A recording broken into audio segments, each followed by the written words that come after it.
Reform MP Richard Tice has launched a scathing attack on Labour leader Keir Starmer, accusing him of creating a false narrative surrounding the devastating Southport attacks. In a fiery statement, Tice declared, "We've had enough of these failures," as he placed the blame squarely on the government's mishandling of the tragic events. Tice appeared on Sky News shortly after Starmer delivered a speech addressing the situation and wasted no time in tearing into the opposition leader. His passionate critique left viewers stunned as he outlined what he described as Starmer's attempts to shift blame and dodge accountability. In today's video, we'll dive deep into this unfolding story. We'll watch Tice's explosive interview, while also covering the latest news from across the nation. Before we get started, don't forget to hit the like button and subscribe to the channel. Join our fast-growing community for insightful commentary and all the latest updates on the biggest stories happening right now. Just a quick one to say we do have new One Keir T-shirts available on our website. Go to britishstand.com or check the link in the description. The controversy comes as Prime Minister Keir Starmer faces mounting backlash over his admission of knowledge surrounding the horrific Southport attack. Critics have accused Starmer of being complicit in a cover-up of the events, adding to the growing pressure on his leadership. In a statement this morning, Starmer acknowledged the state's failure to protect 3 young girls who were brutally murdered by Axel Ruda Cubana during a Taylor Swift dance class last summer. His admission has sparked outrage across the country, with many calling for answers and accountability. Now, let's take a look at Richard Tice's powerful interview on Sky News and break down his criticisms of the Prime Minister. The Prime Minister is continuing to deliberately mislead the British people to continue suiting his own narrative. And I'm afraid all of this nonsense that he couldn't say anything is simply untrue. And it's not true to say that the nature of terrorism has changed. In 2016, the murder of Joe Cox, Thomas Mayer, was immediately declared an act of terrorism by one individual. 2017, the murder of Keith Palmer here in Westminster by Khalid Massoud, immediately declared an act of terror. August 18 car attack outside Westminster, immediately declared an act of terror by one individual. December 18, Murray Mohammed stabbing 3 people in Manchester Airport, an act of terror declared immediately by one individual. What's happened here is that the Prime Minister and the Home Secretary, as he admitted this morning, knew within hours what was going on. He will have known about the background of this individual. They've made the deliberate judgment to withhold information from the British people that they could have told the British people because Axel Ruda Cubana was not charged until the 1st of August. So we could have been told, we should have been told about the prevent and the failings, and it should have been declared a terror incident within 24 hours.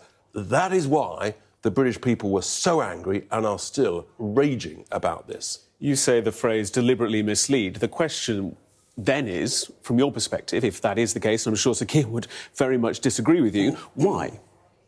Because I'm afraid I think it's to do with political correctness.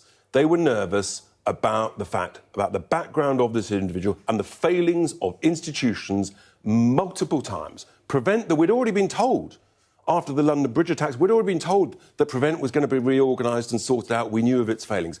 Didn't happen. We hear that police, he'd been in touch with the police, he'd been in touch with court, youth justice service. Everybody was covering their backsides. They all had something to hide, and therefore it didn't suit them to disclose this information. This is a massive cover-up of massive proportions, and the British people need to understand the truth. The Prime Minister said earlier that if the trial had collapsed because crucial details had been revealed by he or others whilst the case was being built, that Axel Ruda Cubana could have walked free. That's his argument as to why. That is misleading waffle and nonsense. The guy hadn't been charged, OK? So we know what the law of the land is, as does the Prime Minister, and I've just listed out a series of previous instances where the British people were told within 24 or 36 hours that it was a terror incident, often being told the background of the individual before they were charged. So I'm sorry, Prime Minister, but you are deliberately misleading the British people. You are creating a false narrative, and we're not going to tolerate it. He says that laws need to be reviewed, reformed and changed. They don't. The laws are there. They're absolutely fine, as has previously been set out, as I've just listed, 4 cases. But if it is the case that the framework within which prevent is working isn't broad enough to identify a child such as this who's obsessed with genocide, mass killings, school shootings. How much more information do you need? But is it not the case, as he's trying to make, that it does need reform to the prevent protocol? You're right, the country needs reform because we're sick and tired of this incompetence by multiple authorities across the establishment. We've just had enough of these multiple failures. We were told prevent was going to be reformed and changed, and it wasn't. You know, root and branch reform of all of this stuff is required. It is totally, totally unacceptable. So do you welcome these new reviews, these new inquiries? Look, well, it's interesting. I mean, let's have a public inquiry, because we need to know hour by hour who knew what, when, and why decisions were made to withhold information from the British public. Nigel Farage was quite right to say questions need to be asked. He was quite right to say that the truth was being withheld from us, and he was completely wrongly smeared and labelled as being responsible for the appalling riots that then took place. If we'd been told the truth, I don't think those riots would have taken place to anything like that degree. Therefore, the responsibility for those riots arguably rests with the people who deliberately withheld information from the British people. Nigel Farage, you mentioned him there, he was criticised. It comes as no surprise to me to tell you that. You are well aware of it. Do you stand by the way that your criticisms were levelled, the phraseology, the language that was used during the time? He's just been proven right.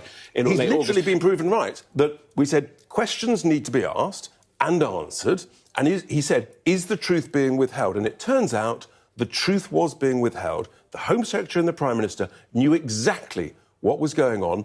Rudy Cabana had not been charged. We need to know when they discovered the contents of the monster's bedroom and why they made those decisions to say that it's a non-terror-related incident.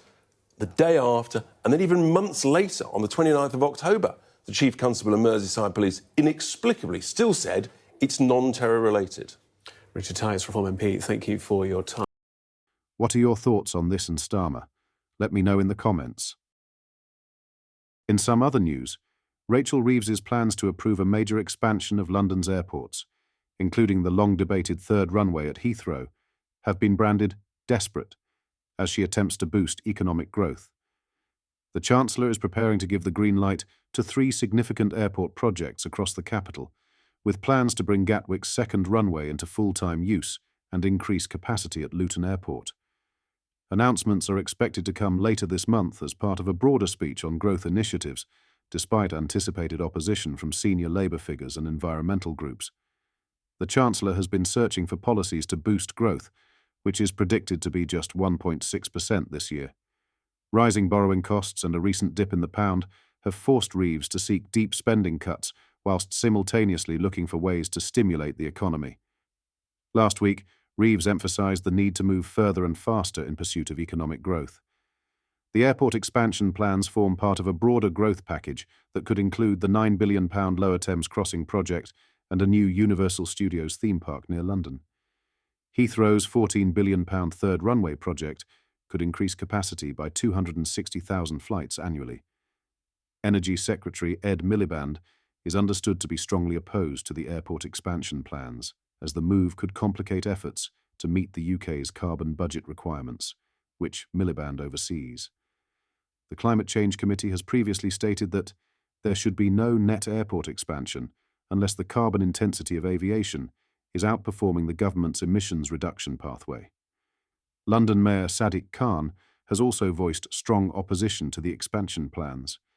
A spokesman for Khan told The Guardian, "The Mayor has a long-standing opposition to airport expansion around London, linked to the negative impact on air quality, noise, and London's ability to reach net zero by 2030.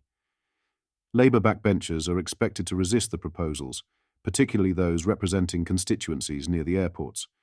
The plans could face significant resistance from MPs focused on climate action." Lastly, Prince Harry will not attend the first day of his trial against News Group newspapers in London tomorrow, countering recent reports regarding his security arrangements and accommodation options. The Duke of Sussex's confirmed absence disputes claims that he would receive only limited protection from the Metropolitan Police during his stay in the capital. It was also reported that Harry declined an offer to stay at Buckingham Palace, which had purportedly been made available to him during the trial. An insider revealed that Metropolitan Police Commissioner Sir Mark Rowley had approved a plan to provide armed officers from the Royalty and Specialist Protection Command for the Duke's visit. However, the source noted, he is offering Harry limited police protection. The Met has been trying to recruit officers on their days off because they don't have a lot of spare staff. Harry is expected to testify in February as part of the case against NGN, the publisher of The Sun. The legal action focuses on allegations of unlawful information gathering by journalists and private investigators working for NGN publications. The Duke has accused the publisher of phone hacking and other privacy violations between 1996 and 2011. Both The Sun and the now-defunct News of the World are implicated in the claims. NGN has denied wrongdoing. What are your thoughts on what we discussed in today's video? Let me know down in the comments section below. If you've not yet already, make sure you do drop a like on this video and subscribe to the channel for more British political content. Thank you, take care, goodbye.